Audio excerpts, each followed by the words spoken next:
So I want you guys to leave this house. My jaw drops in disbelief as my mother-in-law smiles sweetly. My in-laws are trying to kick my husband and me out and have their beloved youngest son and his wife move in with them. This is a house that we worked hard to build. There's no way I can let go of it for such a ridiculous reason. As I clenched my fist in anger, suddenly a woman's voice interjected into the conversation. "Oh, there's no need for that." I couldn't believe my ears. Why is she here? Let's go back a few months. I, Jane, had been discussing our dream home with my husband Wayne almost every day. A charming house with a garden and a picket fence, like one from a fairy tale. It had been my dream since I was little, and I had been envisioning it ever since we got married. We had been diligently saving money to build our ideal home, and our savings were more than enough for the budget. It was just the two of us, but eventually, we would have kids. I wanted to have some enchantments like our secret playroom throughout the house for them to enjoy. My daydreams were expanding. One day, my mother-in-law Anita called the home phone. Since Wayne was at work, I picked up the call. "I heard the news, Jane. You are building your own house, right?" She spoke as soon as I picked up the phone. I was a little taken aback, but I figured Wayne had told her and replied, yes. "What kind of house are you planning to build? A cottage style sounds lovely." She guessed my ideal vision, and my excitement grew. We indulged in discussions about our dream homes for a while. It was unexpected, but it was delightful to have such an enjoyable conversation with her. "Hooray for our dream home," I chanted in my mind. To be honest, I found her a bit difficult. I never thought she was a bad person, but it was just that she was quite stingy. For example, when I visited her before, we went out to do some grocery shopping. She loved to talk, so we had a decently enjoyable conversation on the way. Things started to take a strange turn when we arrived at the supermarket. As I put groceries into the cart while looking at my shopping list, she kept interrupting. "Jane, instead of these expensive vegetables, why not go for the pre-cut ones over here? The meat you put in the cart earlier.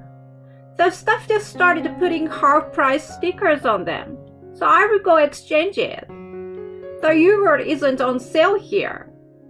I think it's on sale at the other supermarket this month, so let's buy it there." It may be considered housewife wisdom, but it became tiresome to be checked and inspected every item I put in the cart. I didn't want to argue or be rude since she wasn't saying anything wrong, so I swallowed my complaints and followed her instructions. Afterward, while we were queuing at the cash register, she suddenly looked up from her phone and grabbed my arm with a sense of urgency. When I asked what was wrong, she told me that tissues and toilet paper were on sale at the pharmacy a few blocks away. She had received a message from a neighbor. "I will go there first, so can you help me carry the bags when we go back?" "But we've already done a lot of shopping and got quite a few bags." "Then go back home once and then come out again. I will wait for you." She then dashed out of the supermarket without hearing my reply. Dumbfounded, I gave in to her enthusiasm and did as she said. Sometime later, she finished her shopping and was waiting for me at the cafe in front of the pharmacy. The seats on either side of her were piled high with tissues and toilet paper, a huge load to carry even across the street. In stark contrast, there was only one glass of water on the table. Surprisingly, she had only been drinking that while waiting for me. She told the waiter she would order something once I arrived. "But it's okay now that you found me. Let's just leave." "Aren't you going to order anything?" When I asked in surprise, She laughed, saying that cafes were expensive. She had been waiting for me for at least 30 minutes. It seemed pretty rude to leave without ordering anything. I told her to order something, as I would pay. Without any hesitation, she took the menu and pondered for a while before finally calling the waiter. "I will have a coffee, please, and may I have an afternoon tea set?" I looked at her in surprise, and she gave me a big grin in return. "I've always wanted to try this. It's embarrassing for me to go to a cafe and eat it alone, you know." That wasn't the issue. Out of all things, she had to order the most expensive item in the cafe. If it were me, when someone treated me, I wouldn't have ordered anything more expensive than what the other person was having. If the other person only ordered a drink, wasn't it proper etiquette to also order just a drink? If she wanted to have a meal, she should have at least said something in advance. Thinking that it would be embarrassing to protest in front of the waiter, I remained silent. In the end, even at the checkout, she cheerfully said her thanks, showing no sign of shame for what she had done. I later heard that she proudly showed the photos of her afternoon tea to the neighbors, bragging about it. That incident made me think she cares too much about appearances, but was stingy with money. "I hope it's going to be a sturdy and beautiful house," Anita said on the phone. She hadn't brought up any money matters at that point. She probably didn't care, as long as it wasn't coming out of her pocket. Just as I was feeling a little relief, she suddenly made a proposal. "Since you are already at it, let's make it a two-family house." "What?" I couldn't help, but I almost shrieked. She didn't seem to care about my reaction and continued babbling about the two-family house. It seemed like she had done some research beforehand. It was clear that she didn't just come up with the idea on a whim. Feeling uneasy, I said I would consult with Wayne and hung up before the conversation progressed. She kept repeating, "It's definitely the best idea," until the very end of the call. The following weeks were painful. Not only Anita, but even my father-in-law Steve started to intervene. They even barged into our house together. The main topic, of course, was about building a two-family house. Under their immense pressure, Wayne and I gave in and agreed with the condition that we split the cost. Once the new house was completed, we immediately started living together as a family of 4. Although we called it a two-family house, the shared space was limited to the garage and the yard, and our living spaces were supposed to be separate. However, Anita quickly started to invade our privacy, and before I knew it, she often came to watch TV in our living room. Taking advantage of that, Steve placed his large belongings, like his golf bag, on our side without permission. Gradually, the two of them began to monopolize the entire house. No matter how many times I expressed my distress, they simply dismissed it with "Don't be so rigid." What bothered me the most was that they never paid their share of the promised construction costs. When I asked about the money we were supposed to split, they claimed to have it ready but showed no sign of actually paying. Wayne and I ended up taking out a loan and covering the cost ourselves. "This Sunday, we are having a party with the neighbors, so you two don't bother us, okay?" We were told something like that so often. Anita invited the neighbors over for a home party almost every week. They acted as if there was no agreement to split the cost and did whatever they pleased. One day, I came home when Anita was seeing off the party guests and overheard her saying this. "We built this house, but it's too spacious for us. We let our son and his wife live here, but it's more enjoyable to have a lot of people over. It's our house, so feel free to come anytime." I couldn't believe my ears. How shameless she lied. She made it sound like they built the house and they were allowing us to live in it. Outraged, I immediately talked to Wayne about it. It seems he had reached his limit with his parents' arrogance as well, as he suggested setting up a proper place to talk. The next day, we courteously told Anita how we were being inconvenienced by the ongoing home parties. Our precious brand new home was being ruined. We wanted to resolve the situation amicably, but she gave no hoot about it.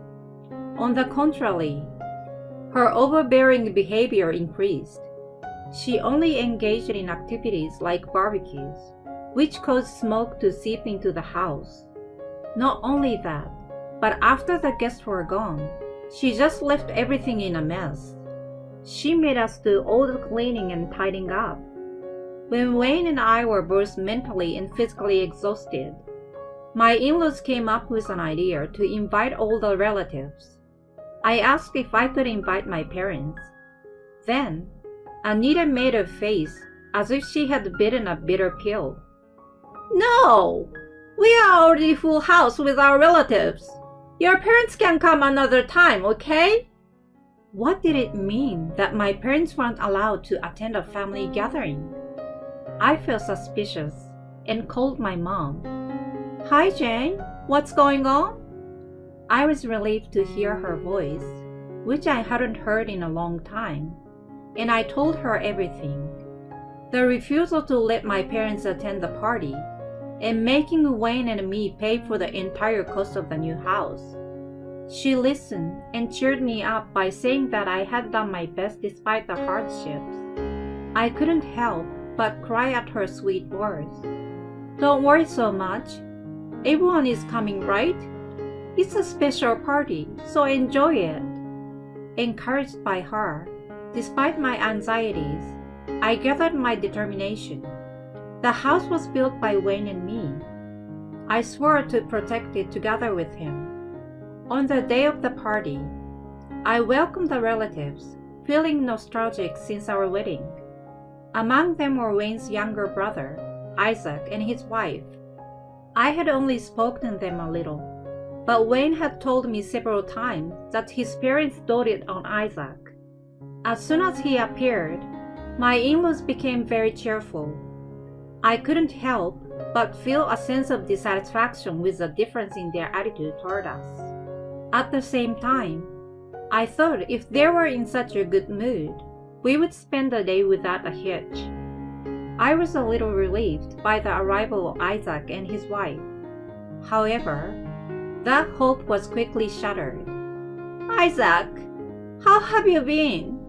I've been worried since we haven't heard from you for a while." Anita was attacked to him throughout the party. Steve was watching them from the side. They left all the chores to me and Wayne, and didn't even bother to move from their seats. And then, Anita suggested something outrageous. "You know, why don't you move in with us?" "We've been discussing it. We'll transfer the ownership of this house to you, so there will be no problem." They were talking casually, and seemed to be oblivious to what they were really saying. The relatives didn't seem surprised by their statements, as if they believed that the house belonged to my in-laws. Instead, they irresponsibly agreed, saying it was a great idea. "Wait a minute!" I couldn't bear it any longer, and interrupted them. The house was for 2 families. There were no vacant rooms. It was impossible for all of us to live together. In response to my outburst, Anita opened her mouth with a look of annoyance. "So I want you guys to leave." I was speechless, and Wayne stepped forward to take my place. He argued that we had taken out all the loans ourselves and built the 2-family house at their demand. "We've fulfilled your wishes, but you've done nothing for us. On top of that, you're telling us to leave? How dare you guys!" It was rare for him to speak so directly, but I felt exactly the same way as him. I nodded in agreement several times beside him. If this house belongs to you guys, then it's practically ours too. What's wrong with us living here? You must have a lot of money to be able to build such a big house. So why don't you just build another one? You're older, so give it to your younger brother. It's not that simple. Wayne was also exasperated, with a strained expression in his eye. The relatives, who had been watching the exchange between us, perhaps sensing that we were being overwhelmed, began to make statements in support of my in-laws. Isaac and his wife, on the other hand, remained silent, seemingly avoiding any involvement. Occasionally, they exchanged troubled looks and giggled. If things had continued as they did, we would have ended up giving up our house, just like when we were pressured last time. I absolutely couldn't allow them to take our home in that way. No matter what we said, we were overwhelmed by the numbers. We were at a loss. You don't need to give the house up.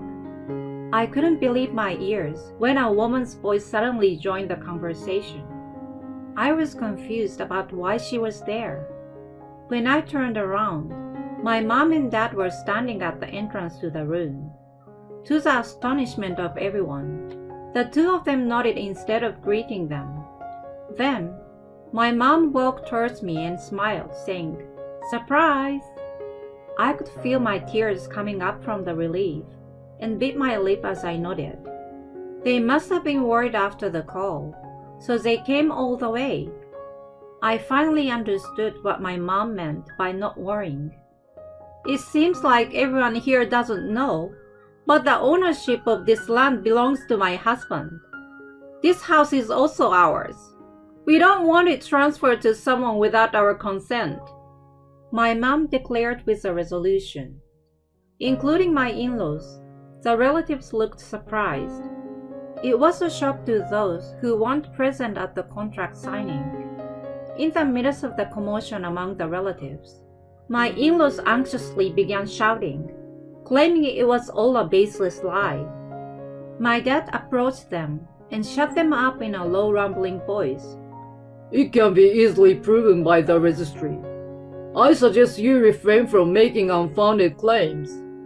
Blood drained from the in-laws' faces. They must have been freaking out inside. The relatives who had been observing were giving them disdained looks. I knew it was a lie.